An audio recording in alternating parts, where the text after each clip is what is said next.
हम हरिराम पटेल की साइंस की एमसीक्यू बुक सॉल्व कर रहे थे जिसका टॉपिक है ध्वनि एवं तरंग। ये उसका सेकंड पार्ट है और क्वेश्चन सॉल्व करते समय अगर साइड में जो आंसर दिखता है उसको नज़रअंदाज करने की कोशिश किया करें। पहला क्वेश्चन है, पराश्रव्य ध्वनि सुनी जा सकती है। ऑप्शन है कुत्तों द्वारा, मनुष्यों द्वारा, माइक्रोफोन की सहायता से, किसी के द्वारा नहीं। तो राइट आंसर हो जाएगा कुत्तों के द्वारा। पराश्रव्य ध्वनि 20,000 हर्ट्ज से अधिक की ध्वनि को कहते हैं जो मनुष्य नहीं सुन सकते। तो कुत्तों के द्वारा या जानवरों के द्वारा इसे सुना जा सकता है। अगला क्वेश्चन, 20 हर्ट्ज से 20,000 हर्ट्ज बारंबारता की ध्वनि निम्नलिखित में से क्या है। ऑप्शन है अल्ट्रासाउंड, इंफोसोनिक्स, हाइपरसोनिक, श्रव्य या ऑडिबल ध्वनि। तो 20 हर्ट्ज से 20,000 हर्ट्ज की ध्वनि को श्रव्य ध्वनि या ऑडिबल ध्वनि कहते हैं जो मनुष्य सुन सकते हैं। तो राइट आंसर हो जाएगा डी, श्रव्य या ऑडिबल ध्वनि।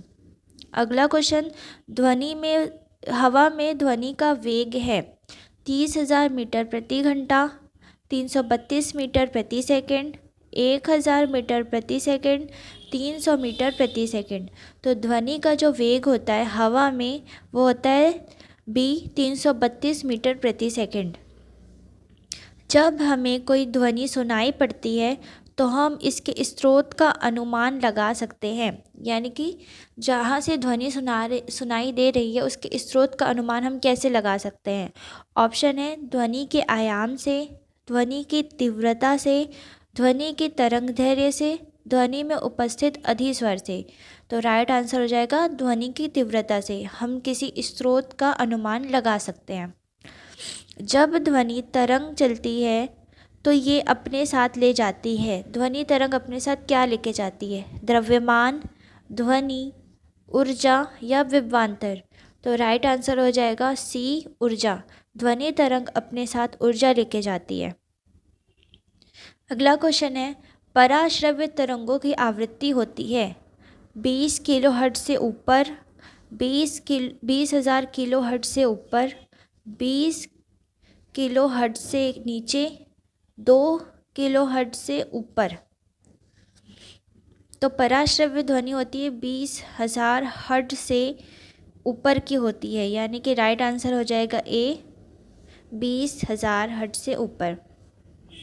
निम्नलिखित में से किसका प्रयोग समुद्र की गहराई जानने, कोई मोटाई मापने, हिमशैल की स्थिति, धातुओं में रूटी जानने के लिए किया जाता है। ऑप्शन है पराश्रव्य, एक्स किरणें, प्रकाश तरंगे या गामा किरणें।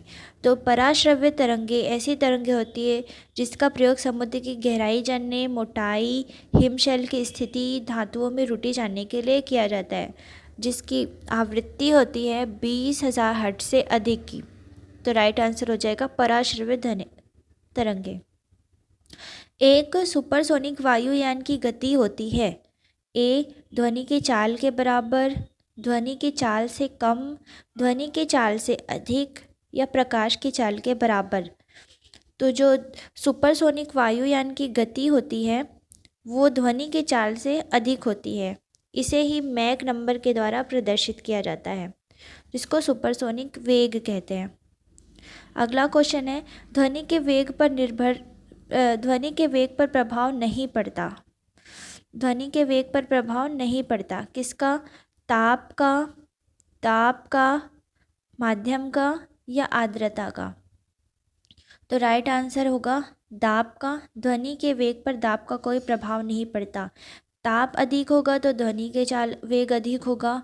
माध्यम का प्रभाव पड़ेगा, ठोस में सबसे ज़्यादा होगा, फिर द्रव में, फिर गैस में। आर्द्रता का प्रभाव पड़ेगा, जब जितनी ज़्यादा आर्द्रता होगी ध्वनि का वेग उतना अधिक होगा। इसलिए बरसात के दिनों में ध्वनि ज़्यादा सुनाई देती है एज़ कम्पेयर टू गर्मी के दिनों में। अगला क्वेश्चन है कि पानी के अंदर ध्वनि सुनने का यंत्र कहलाता है ऑडियोमीटर, ऑडियोफोन, हाइड्रोमीटर, हाइड्रोफोन। तो पानी के अंदर जो ध्वनि सुनाई देती है उसके लिए डी, हाइड्रोफोन का यूज़ किया जाता है। तो राइट आंसर होगा हाइड्रोफोन। पराबैंगनी किरणों में ऊर्जा किसकी अपेक्षा अधिक होती है? अवरक्त किरणों, गामा किरणों, एक्स किरणों या अंतरिक्ष किरणों? तो पराबैंगनी किरणों में ऊर्जा जो होती है अवरक्त किरणों की अपेक्षा अधिक होती है। अवरक्त किरणें होती क्या है? अवरक्त किरणें जिसका तरंगदैर्घ्य लाल रंग से अधिक होता है उसको अवरक्त किरणें कहते हैं। इसका स्रोत जो है वो सूर्य से जो किरणें निकलती है उसी से ही अवरक्त किरणें भी निकलती है और ये मानव शरीर में ऊष्मीय प्रभाव डालती है, यानी कि इसके कारण हमें गर्मी का एहसास होता है। तो क्वेश्चन का कहना है कि पराबैंगनी किरणों में जो ऊर्जा किसकी अपेक्षा अधिक होती है? तो अवरक्त किरणों की अपेक्षा अधिक होती है। पराश्रव्य तरंगे क्या है? ऑप्शन श्रव्य आवृत्ति प्रसार में निम्न आवृत्ति वाली ध्वनि तरंगे हैं, निर्वात में उत्पन्न ध्वनि तरंगे, श्रव्य आवृत्ति प्रसार से उच्च आवृत्ति वाली ध्वनि तरंगे या तीनों में से कोई नहीं। तो पराश्रव्य तरंगे क्या है? जो श्रव्य आवृत्ति उससे अधिक यानी कि 20,000 हर्ट्ज से अधिक की तरंगे। तो ऑप्शन हो जाएगा इसका सी, श्रव्य आवृत्ति प्रसार से उच्च आवृत्ति वाली ध्वनि तरंगे पराश्रव्य तरंगे कहलाती है। ध्वनि किस रूप में यात्रा करती है? अनुप्रस्थ तरंगों में, अनुदैर्घ्य तरंगों में, स्थिर तरंगों के रूप में या अनुप्रस्थ एवं अनुदैर्घ्य तरंगों के रूप में? तो ध्वनि जो है ये दोनों में काम करती है, अनुप्रस्थ एवं अनुदैर्घ्य तरंगों के रूप में। वायु में दो तरंगों की तरंगदैर्घ्य का अनुपात 3:5 है। तो इन तरंगों की आवृत्ति का अनुपात क्या होगा? यानी कि तरंगदैर्घ्य का अनुपात दे दिया है 3:5, तो आवृत्ति का अनुपात क्या होगा? तो राइट आंसर हो जाएगा बी, 5:3।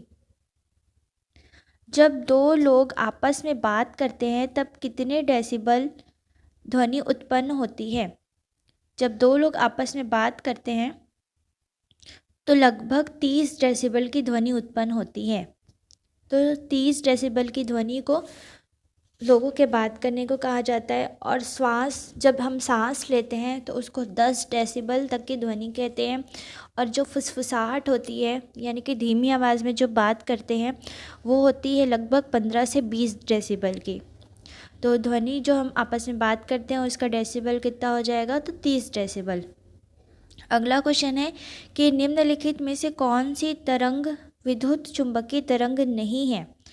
तो राइट आंसर हो जाएगा ए, ध्वनि तरंगे, जो कि विद्युत चुंबकीय तरंगे नहीं है, क्योंकि ध्वनि तरंगे एक यांत्रिक तरंगे हैं जिनको माध्यम की आवश्यकता होती है और अयांत्रिक जो तरंगे हैं उनको ही विद्युत चुंबकीय तरंगे कहते हैं। तो राइट आंसर हो जाएगा ध्वनि जो कि विद्युत चुंबकीय तरंग नहीं है। अगला क्वेश्चन, स्वर की गुणात्मकता ए उच्चता के साथ घट जाती है, बी सुर के रूप में सीधे बदल जाती है, सी विद्यमान अधिस्वर पर निर्भर करती है, डी विस्तार के रूप में प्रतिलोम रूप में बदल जाती है। तो जो स्वर की गुणात्मकता है वो विद्यमान अधिस्वर पर निर्भर करती है। राइट आंसर हो जाएगा सी। अगला क्वेश्चन है कि ध्वनि तरंग वायु में अनुदैर्घ्य होती है, अनुप्रस्थ होती है, अंशतः अनुप्रस्थ तथा अनुदैर्घ्य होती है, कभी अनुप्रस्थ तथा कभी अनुदैर्घ्य होती है। तो ध्वनि की तरंगे वायु में हमेशा अनुदैर्घ्य होती है। पराश्रव्य ध्वनि के बारे में निम्नलिखित कथन पर विचार करना है। पहला है, ये कीड़ों को नष्ट कर सकती है, ये कपड़ों से धूल हटाकर उन्हें साफ कर सकती है, इनका उपयोग बीमारी के उपचार के लिए किया जा सकता है, ये स्वचालित दरवाज़ों को नियंत्रित कर सकती है। तो पराश्रव्य ध्वनि तरंगे ये चारों काम कर सकती है। तो राइट आंसर हो जाएगा डी, सभी सही हैं। 100 डेसिबल का ध्वनि का प्रबलता स्तर संगत होगा। ए सुनाई भर देने वाली आवाज़ है, सामान्य वार्तालाप से, शोर शराबे वाली गली की आवाज़ से, यंत्र कारखाने के शोर से। तो जैसे हमने पहले पढ़ा था 30 डेसिबल जो होती है वो सामान्य जो हम बातचीत करते हैं वो वाली सामान्य वार्तालाप वाली 30 डेसिबल। शोर शराबे वाला जो होता है वो लगभग 80 से 85 तक के डेसिबल को शोर शराबे वाली आवाज़ कहते हैं। और सुनाई भर देने आवाज़ वाली तो ये हो गई 15 से 20। और जो 100 डेसिबल बताया गया है वो यंत्र कारखाने के शोर को कहते हैं, यानी कि बहुत अधिक आवाज़ 100 डेसिबल की होती है। तो राइट आंसर हो जाएगा डी, यंत्र कारखाने के शोर से, जिसकी ध्वनि की प्रबलता होती है 100 डेसिबल। पराश्रव्य में ध्वनियाँ हैं जिनकी आवृत्ति होती है। तो ए है 20,000 हर्ट्ज से अधिक, 10,000 हर्ट्ज से कम, 1,000 हर्ट्ज के बराबर, उपरोक्त में से कोई नहीं। तो पराश्रव्य ध्वनि की आवृत्ति हमेशा होती है 20,000 हर्ट्ज से अधिक की। एक जैव पद्धति जिसमें पराश्रव्य ध्वनि का उपयोग किया जाता है, सोनोग्राफी, ईसीजी, ईईजी या एक्सरे। तो पराश्रव्य ध्वनि का प्रयोग हमेशा याद रखना है सोनोग्राफी में किया जाता है। तो राइट आंसर हो जाएगा सोनोग्राफी। चमगादड़ अंधेरी रात में उड़ सकते हैं और अपना शिकार भी कर सकते हैं। इसका कारण क्या है? तो ए, उनकी आँखों के तारे बड़े होते हैं, उनकी रात्रि दृष्टि बहुत अच्छी होती है, प्रत्येक चिड़िया ऐसा कर सकती है, वे पराध्वनिक तरंगे निकालते हैं और उन्हीं के द्वारा निर्देशित होते हैं। तो राइट आंसर हो जाएगा डी, वे पराध्वनिक तरंगे निकालते हैं जिसके कारण चमगादड़ जो अंधेरी रातों में भी उड़ सकते हैं। अगला क्वेश्चन, डेसिबल किसे मापने के लिए प्रयोग में लाया जाता है? खून में हीमोग्लोबिन, पेशाब में शक्कर, वातावरण में ध्वनि, वायु में कण। तो राइट आंसर हो जाएगा वातावरण में ध्वनि, यानी कि सी, जिसका उपयोग डेसिबल का किया जाता है, जो कि तीव्रता को मापता है। अगला क्वेश्चन है कि महिला की आवाज़ तीक्ष्ण होती है, क्यों? महिला की पिच अधिक होती है, महिला की पिच कम होती है, पुरुषों की पिच अधिक होती है, या इनमें से कोई नहीं। तो राइट आंसर हो जाएगा ए, महिला की पिच अधिक होती है जिसके कारण उनकी आवाज़ तीक्ष्ण यानी कि पतली होती है। नेक्स्ट क्वेश्चन है कि एक स्टेथोस्कोप में हृदय की धड़कन की ध्वनि स्टेथोस्कोप नली में गमन करती है। तो ऑप्शन है, एक सरल रेखा में, नली में बार बार परावर्तन द्वारा, नली के मुड़ जाने के कारण, किसी अन्य कारण। तो स्टेथोस्कोप में नली में बार बार परावर्तन के द्वारा यह गमन करती है। तो राइट आंसर हो जाएगा बी। निम्नलिखित में से कौन अनुप्रस्थ तरंग के रूप में गमन नहीं करती है? गमन नहीं करती है अनुप्रस्थ तरंगों के रूप में। तो ऑप्शन है, हवा में अवरक्त तरंगे, निर्वात में अवरक्त तरंगे, स्प्रिंग में खींचकर छोड़ देने से उत्पन्न तरंगे, खींची हुई डोरी में उत्पन्न तरंगे। तो जो अनुप्रस्थ तरंगे होती हैं वो हमेशा तरंग संचरण की दिशा के लंबवत होती है। तो राइट आंसर हो जाएगा सी, स्प्रिंग में खींचकर छोड़ देने से उत्पन्न तरंगे अनुप्रस्थ तरंगों में गमन नहीं करती हैं। ठीक है, क्योंकि ये होती है अनुदैर्घ्य तरंगे। अनुप्रस्थ तरंगे कौन कौन सी होती है? हवा में अवरक्त तरंगे, निर्वात में अवरक्त तरंगे, खिंची हुई डोरी से उत्पन्न तरंगे, ये सारी होती है अनुप्रस्थ तरंगे। अगला क्वेश्चन, पराध्वनिक तरंगों को हृदय के विभिन्न भागों में परावर्तित कराकर हृदय का प्रतिबिंब बनाया जाता है। इस तकनीक को कहते हैं कार्डियोग्राफी, इकोकार्डियोग्राफी, इकोफोटोग्राफी, या इनमें से कोई नहीं। तो इनको कहते हैं इकोकार्डियोग्राफी। पराध्वनि तरंगों को हृदय के विभिन्न भागों में परावर्तित कराकर उसका प्रतिबिंब निकालते हैं, इसको कहते हैं इकोकार्डियोग्राफी। इकोकार्डियोग्राफी। विश्व स्वास्थ्य संगठन के अनुसार एक नगर के लिए सुरक्षित ध्वनि प्रदूषण स्तर है। तो ऑप्शन है, ए 45 डेसिबल, बी 50 डेसिबल, सी 55 डेसिबल, डी 60 डेसिबल। तो राइट आंसर हो जाएगा ए 45 डेसिबल, जो कि नगर के सुरक्षित ध्वनि प्रदूषण का स्तर है। इससे अधिक होने पर उसको ध्वनि प्रदूषण की कैटेगरी में डाल देंगे। ध्वनि तरंगों में निम्न में से कौन सी घटना घटित नहीं हो सकती?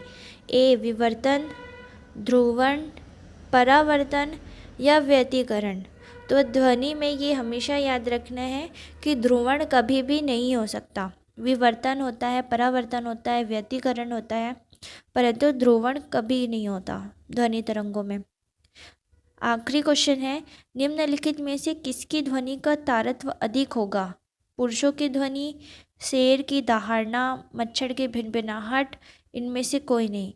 तो जो सी है, मच्छर की भिनभिनाहट, जिसका तारत्व अधिक होता है, तारत्व अधिक होने के कारण आवाज़ जो है वो पतली सुनाई देती है।